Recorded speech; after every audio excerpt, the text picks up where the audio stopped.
La que sigue, por favor. Ay, qué bueno que ya me están ayudando, ahora ya no tengo que ir para adelante y para atrás, ¿no? Entonces, luego está esta otra situación, ¿no? Que aunque es más baja, ¿no? Eh, sí se ha visto que los programas docentes de calidad o los programas de formación docentes de calidad tienen que involucrar un componente de reflexión sobre la práctica. No es suficiente asistir a las prácticas, ¿no? Es necesario apropiarse de ellas a partir de la reflexión de lo que está ocurriendo, ¿no? En su propio contexto, y eso es lo que hace sentido, porque realmente si no, pues uno sí escucha, pero nunca lo relaciona realmente con la práctica. Entonces, a partir de estas tres categorías, ¿no? De observar la práctica docente, de sus compañeras, ¿no? Comentar con sus compañeras los resultados de situaciones didácticas que han implementado y de intercambiar ideas sobre estrategias y técnicas para realizar la evaluación del progreso de los niños, bueno, pues se ve que podríamos en un momento dado decir aquí hay un área de oportunidad todavía más grande. Aunque hay indicios, ¿no? Curiosamente en algunas, bueno, modalidades, bueno, más que otras, y uno no se explica por qué en unas más que otras, pero pueden ser las condiciones particulares del ejercicio de la dirección, un liderazgo más efectivo, etcétera. Lo que sí vemos es que este componente todavía requiere impulsarse mucho más. Por ejemplo, observar la práctica docente es una cuestión que ya han adoptado los países avanzados, ¿no? Japón y todos esos han encontrado la manera de que, así como cuando falta un profesor que le reparten los niños, pues entonces, en vez de que falte, bueno, falta, pero porque está observando otras prácticas. Esto sí se puede hacer, o sea, es algo que puede en un momento dado favorecer el que las buenas prácticas se empiecen a diseminar mucho más ampliamente, ¿no? Comentar con sus compañeros, pues también es algo que está todavía, pues muy bajo, ¿no? Realmente, aunque hay indicios de que una o dos más veces al mes, por ejemplo, aquí, este es lo que está más alto, esto es interesante, o sea, sí se comenta, sí se discute, sí se reflexiona, falta impulsar la parte más de la observación y a intercambiar ideas, ¿no? Bueno, dice uno o más veces al mes, aparentemente esto se está dando, pero todavía requiere de un impulso más sistemático y sostenido, porque ese sería, desde mi perspectiva, el camino regio, ¿no? O sea, realmente hay que aprender de la pericia de los otros y finalmente hay gente que le entiende, como dijeron, bueno, los ritmos son individuales, pero hay unos que le pescan una cosa, otros otra y se trata en un momento dado de empezar a trabajar más horizontalmente intercambiando experiencias, ¿no? ¿Sí? Bueno, que ahora fíjense, esta cuestión es muy interesante porque en este se resume que los profesores siguen considerando que es muy difícil, ¿no?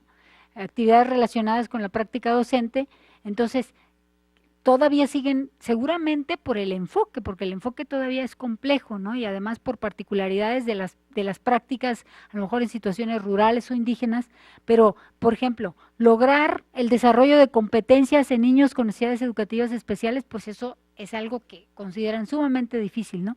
Integrar a los niños, pues eso también es algo que está muy complicado.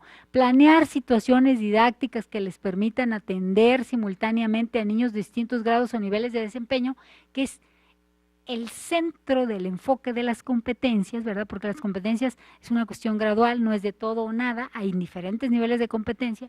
Bueno, pues hay un porcentaje altísimo, ¿no? O sea, la mitad o casi el 60% de las educadoras consideran que esto es una situación difícil, ¿no?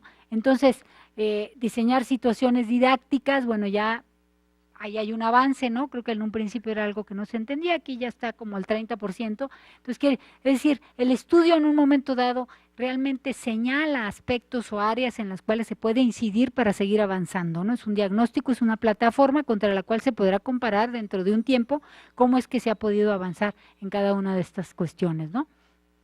La que sigue, por favor. Bueno, ahora, ¿qué es lo que yo considero que podrían ser perspectivas a futuro de este estudio, ¿no? Por un lado, creo que es algo que todavía le falta muchísimo a nuestro país y es una perspectiva que los norteamericanos han planteado, ¿no? La evaluación de los modelos educativos. ¿Qué quiere decir? Que para poder instrumentar una propuesta, antes debimos haberla evaluado mucho más profundamente. Aunque hay situaciones de piloteo, todavía nos falta avanzar mucho más, no se tienen metodologías todavía muy precisas, han habido avances, ¿no? Por ejemplo, en la reforma de primaria se está tratando también de evaluar, pero no estamos al nivel, ¿verdad?, que nos permita realmente anticipar aunque se anticiparon algunos problemas de la reforma, realmente cómo se tiene que ir gradualmente instrumentando, o sea, de lo más general a lo más particular. Por ejemplo, si no están las condiciones dadas del arreglo del salón, por lo menos los estudios que yo he visto que tienen más éxito, una de las condiciones en el caso del niño preescolar es que no se avanza si no hay una disposición del espacio físico que tenga ciertas características, porque en el vacío no se va a lograr. Y entonces esa es una primera cosa sobre la cual hay que trabajar. Pero eso implica haber validado los modelos y darse cuenta de cuando uno tiene cierta cantidad de materiales que logra con, claro que son estudios que se están pensando instrumentar al futuro, pero yo no sabía eso hasta que ahora lo están diciendo. Dije, bueno, ya me hubieran dicho, pero esto se requiere, ¿no?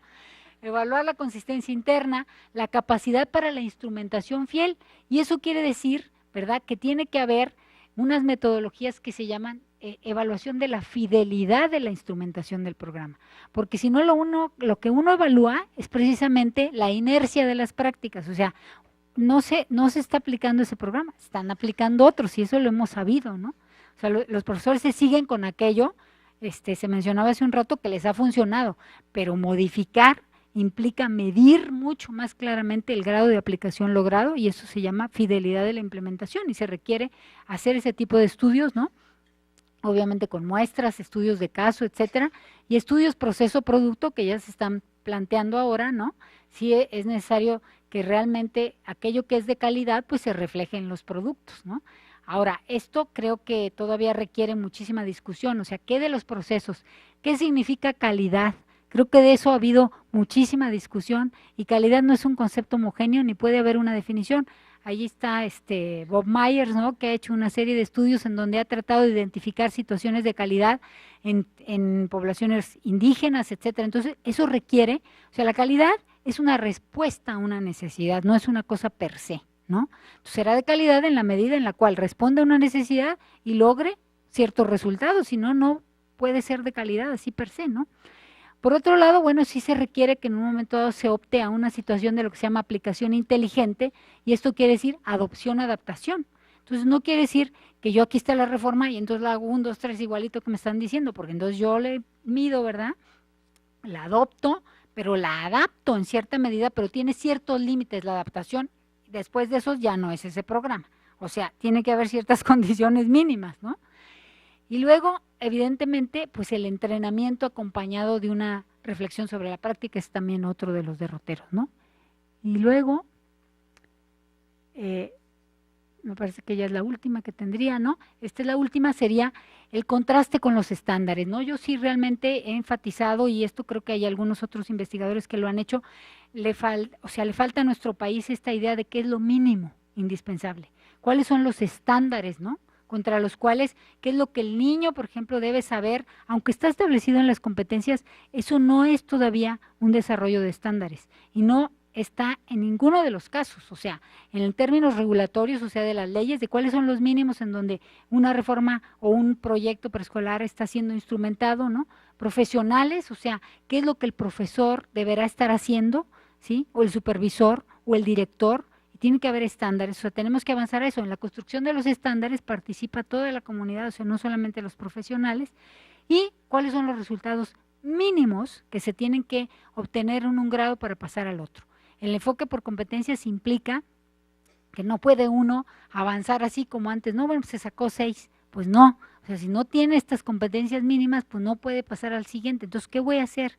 O sea, qué estrategias voy a instrumentar para irlo logrando? Lo mismo los profesores, lo mismo las escuelas, lo mismo los directivos y los supervisores, ¿no? Entonces, es algo que aunque en otros países se ha desacreditado porque ya llevan muchísimos más de quién sabe cuántos años con los estándares y ahora ya vienen de regreso, nosotros los necesitamos como una herramienta de puesta en común, ¿no? Entonces, creo que se va avanzando aquí, se van planteando líneas que habrá que irlas caminando, desarrollando más ampliamente para poder empujar más la calidad de lo que ofrecemos en el nivel preescolar. Muchas gracias.